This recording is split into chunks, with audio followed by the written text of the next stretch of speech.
On Friday evening, I stopped by my friend's place. We decided to relax a bit, have a drink, and watch an old horror movie.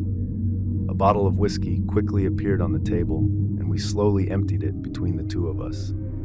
For my 25 years, it was quite a decent amount, but the evening's atmosphere encouraged such experiments. With each sip, we became more engrossed in what was happening on the screen.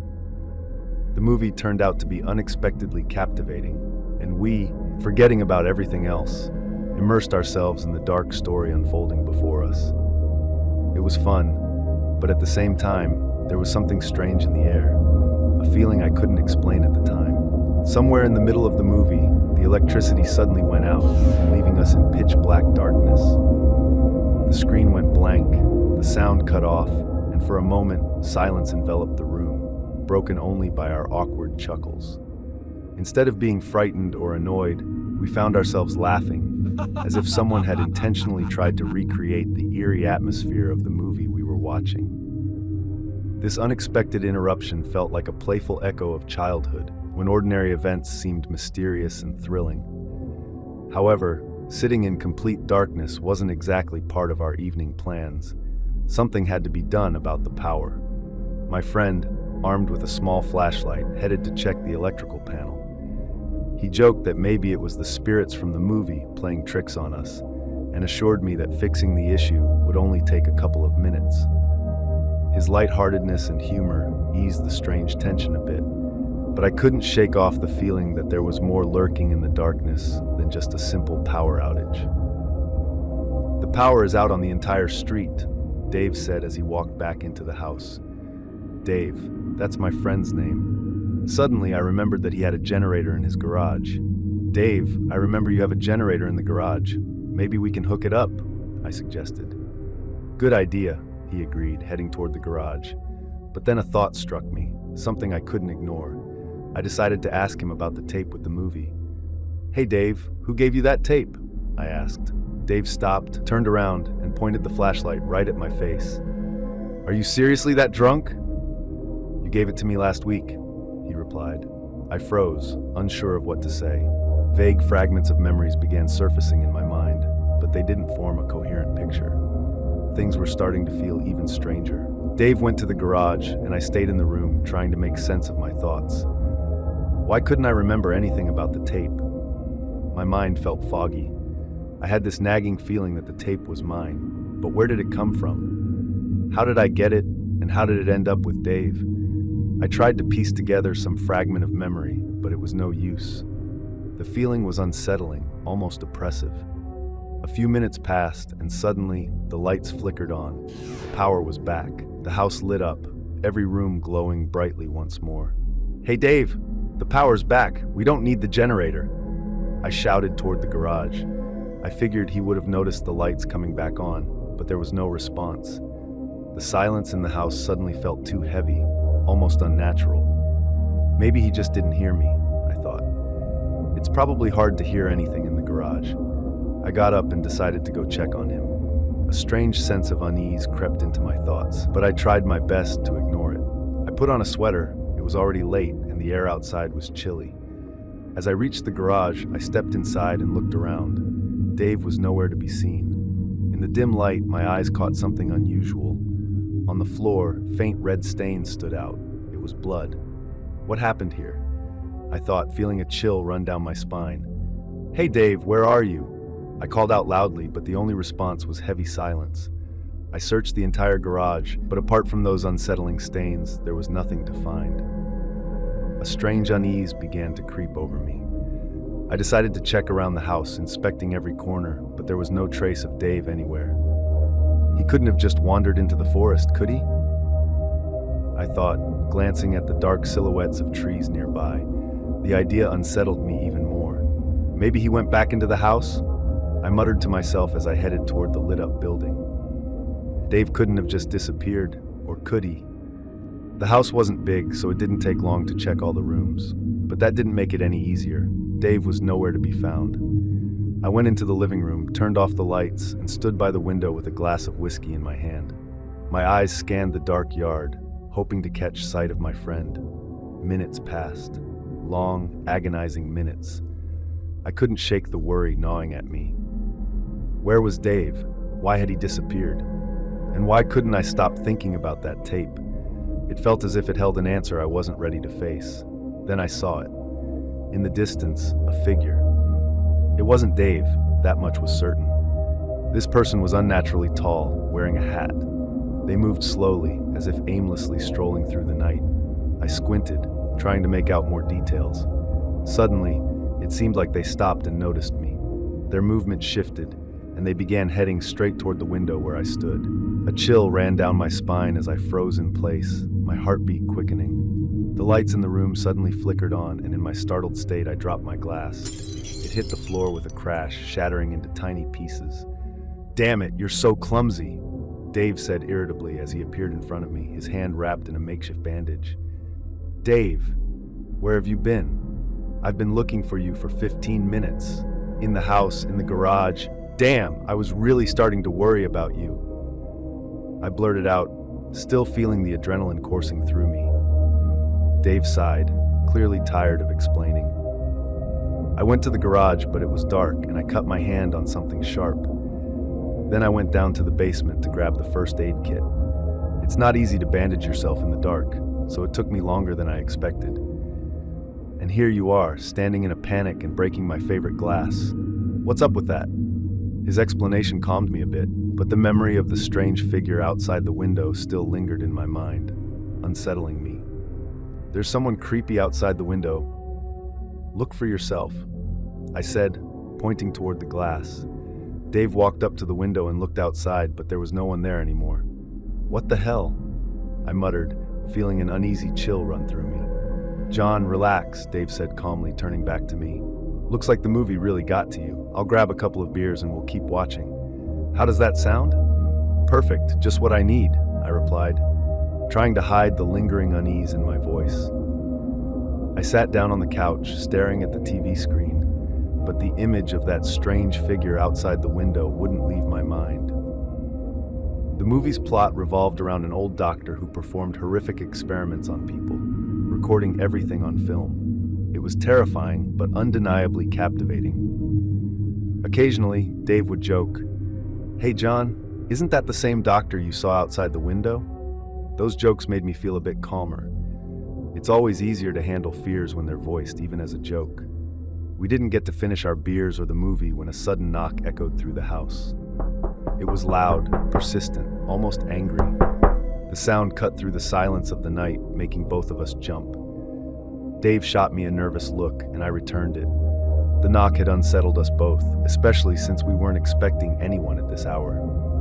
"Hold on, I'll grab the axe first," Dave said, heading to the closet. Seconds felt like hours as I listened to his footsteps, the creak of the closet door, and the sound of him rummaging around. When he came back holding the axe, he looked composed, but I could see the tension in his movements. "Who's there?" Dave shouted loudly as he approached the door. Silence. No reply. After a brief pause, Dave decided to open the door and look around. As he stepped out, I instinctively turned my head toward the window. What I saw froze me in place. A man's face was staring back at me through the glass. He was wearing a hat identical to the doctor from the movie. His gaze was fixed on me, and a wide, unsettling smile spread across his face. I couldn't move, my body locked in fear as cold sweat ran down my back. "Dave, get in here. Now!"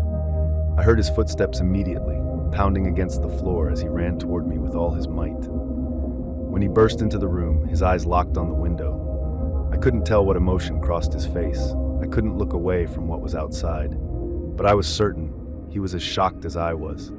The figure, that strange man in the hat, suddenly turned sharply. Its movements were abrupt, almost unnatural, as it started walking around the house, as if searching for a way in. "Dave, did you lock the doors?" I asked, my voice trembling. "I'll check right now," he replied, bolting toward the door. I ran after him, not wanting to be alone for even a second. We reached the front door, and Dave grabbed the handle, checking the lock.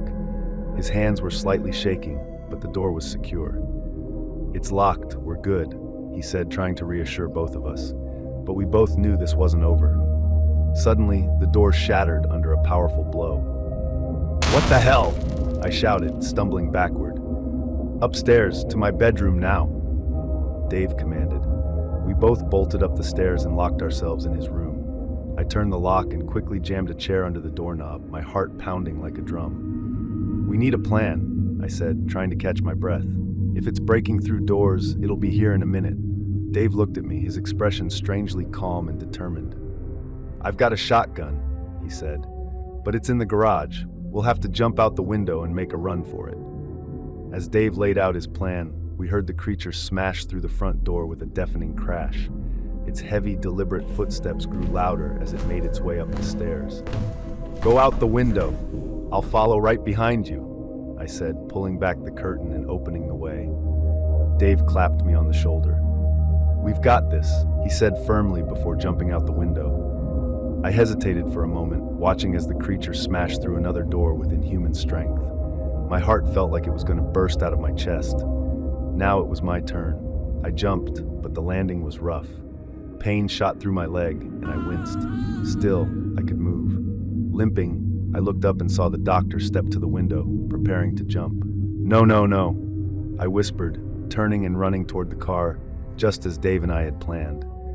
Glancing back, I saw the creature following me. It wasn't running, but its steps were unnervingly fast, faster than my sprint. It moved unnaturally, as if time itself bent to its will, and the sight sent chills through me. "It's fine. We'll blow it to pieces soon," I muttered to myself, trying to keep my resolve as I pushed toward the car.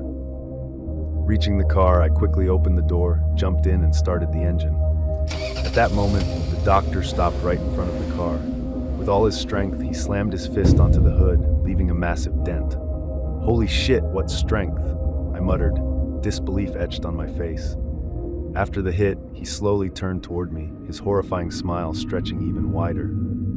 "Oh my God, what a nightmare," I whispered, feeling a chill crawl up my spine. Pulling myself together, I slammed the gas pedal to the floor, and the car lurched forward toward the garage where Dave was waiting. I could only hope he'd already gotten the shotgun.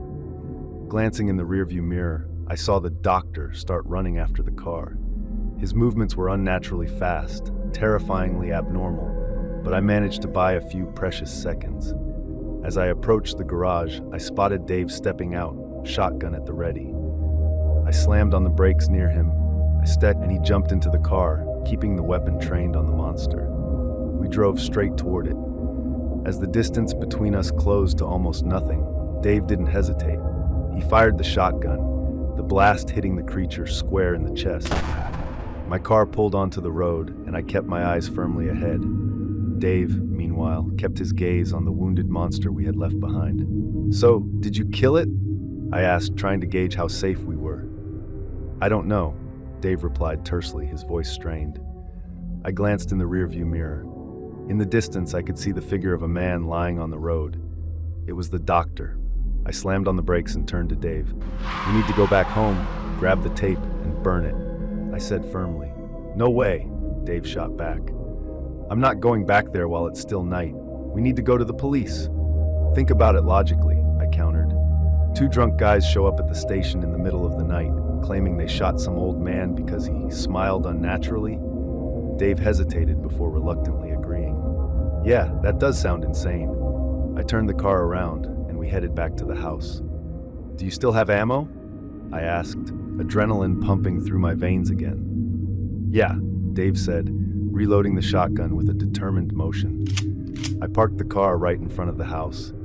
We left the engine running just in case and headed straight to the living room where the TV was. "Looks like no one's here," I said with relief, glancing around. Dave walked over to the TV and pulled out the tape. We were just about to leave when the doctor appeared in the doorway. His chest was torn open, with bones and chunks of flesh protruding grotesquely. For the first time, he spoke. "You think you can escape me? You think you can kill me?" His voice was low and menacing, and his grotesque smile stretched across his face again. It was the same horrifying grin that made my skin crawl. Without hesitation, Dave fired 2 more shots, one to the chest, another to the head. The force of the blasts knocked the monster back, but we realized this wouldn't kill him. It would only slow him down. "Run!" I shouted. We bolted outside, only to find that all the car's tires had been slashed. I grabbed Dave by the arm. "Buddy, to the garage!" We bolted toward the garage, slamming the door shut behind us and locking it securely. Without wasting a second, we started searching for a canister of gasoline. Thankfully, we found it quickly.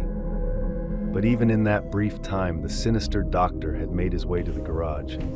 We heard his footsteps outside, followed by loud banging on the door and his malevolent laughter. We doused the tape with gasoline and set it ablaze right there in the garage. It was the only thing we could do. The flames quickly consumed the tape, filling the room with acrid smoke. Dave gripped the shotgun tightly, aiming it at the door where the sounds were coming from.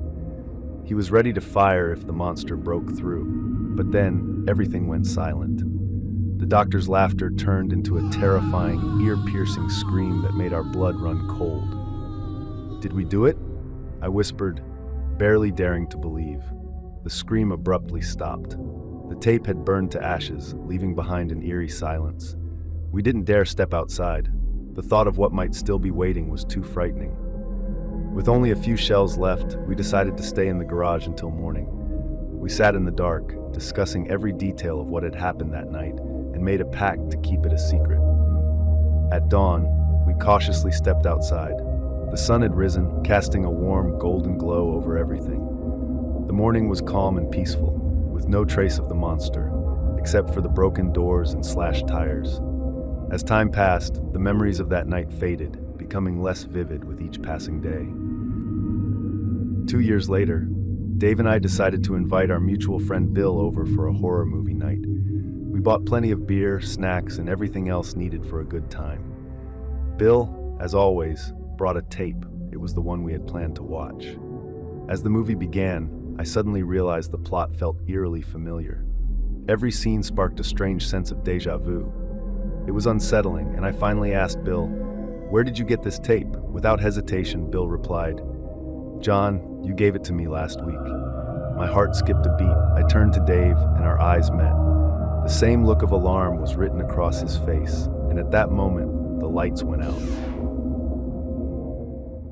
You've just listened to my original story. I'd really appreciate it if you could share your impressions in the comments below this video. Don't forget to leave a like and subscribe to the channel if you'd like to see more videos like this. Thank you for watching.